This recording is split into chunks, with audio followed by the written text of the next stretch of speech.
Hello, I'm George, Phat Engine Foodforest. It's about the wormery.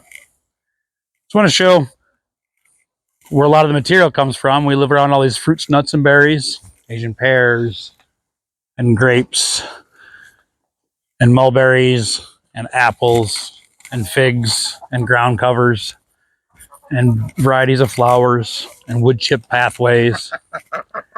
So we use a lot of that as our bedding. We compost it first. We do feed them some food scraps out of the kitchen, but mostly as a compost. So we'll take all the surplus yard waste. We'll dig up the wood chips once a year. We have a swale system that comes through here. This is a wooden bridge, but this is about 1.5 feet deep. These wood chips end up becoming a compost as well. Compost wood chip. That makes a great bedding for the chickens. I'm sorry, for the worms. We mix that with a thermophilic compost. Actually, with a static compost. So we're constantly adding the chicken bedding out.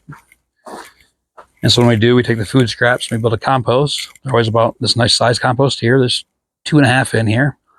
The one in the back has gone static. It's cooled down to below 80. The other one's been static for over a month now. Sometimes we get up to 6 months in advance. This one is on its third turning. It's already been turned 3 times. Now it's down below 140. Could be turned again, but we'll let that sit static. So the reason I say these things, we'll go out and look. There's actually wood chips out front as well. We don't need to walk out there.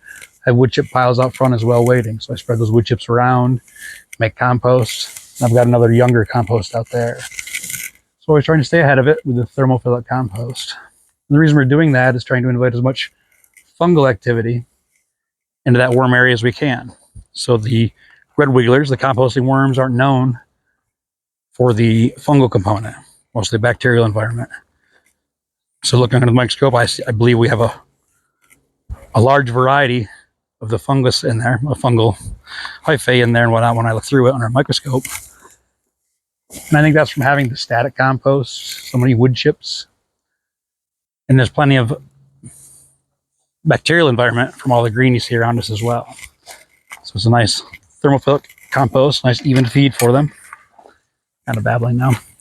But we'll go in and look at the worms themselves now. So I'm just so happy with the system. Mimicking Captain Matt's setup. I see Mimi's doing it now as well. It's just a real simple, real easy way to do it. It's using the breeder bins to get a tremendous amount of worms quickly.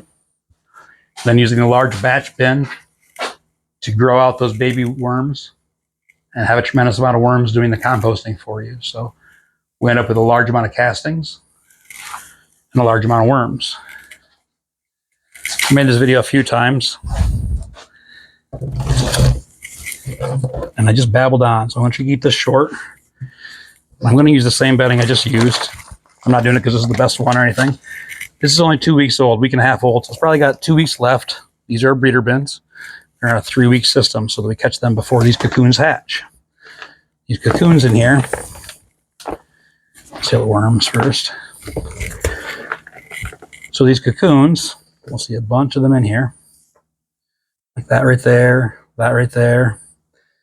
They hatch every 21 to 28 days in a perfect world. Closer to 28, we hope. So by having them on a 3-week system, we sift this out, catching the worms, setting through the compost. We use the compost as their bedding. So the static compost has been through the thermophilic process, gotten up to 140 to 160, 141 to 160, stirred 3 times, in the process killing the disease pathogens and any weed seed that might be in there. Then we use it as a bedding for the worms, putting it through their system. After that, like I said, we see these cocoons that are in here. We sift it out, leaving those cocoons in there. And the fairly finished compost after 3 weeks, worm compost, it's already a finished thermophilic compost. They're just so, and this is how many worms there are?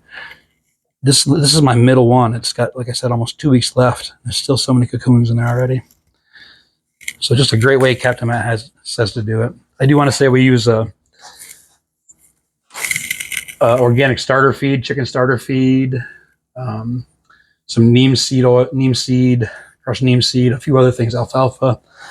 as starter feed for these, and that makes the bigger, better worms, I believe. Really gets them fat for breeding, so we get a lot of cocoons. They have that excellent bedding because we know that there's worms in it. There's actually the red wigglers in our compost pile.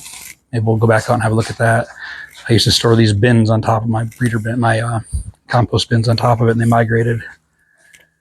But this is the batch bin here. And this large batch bin, grow out bin, is where we dump those once a week, 1 row of them, giving it a long time for that compost to finish. And that's what we sell to you as a finished compost. Starting from this end, we'll sift it. This will be the final end. We'll sift and start our way back going the other way. There's a tremendous amount of worms in here. We're growing out those cocoons in here. They're actually even back here. I put a couple inches of compost on top of here to call them out of here.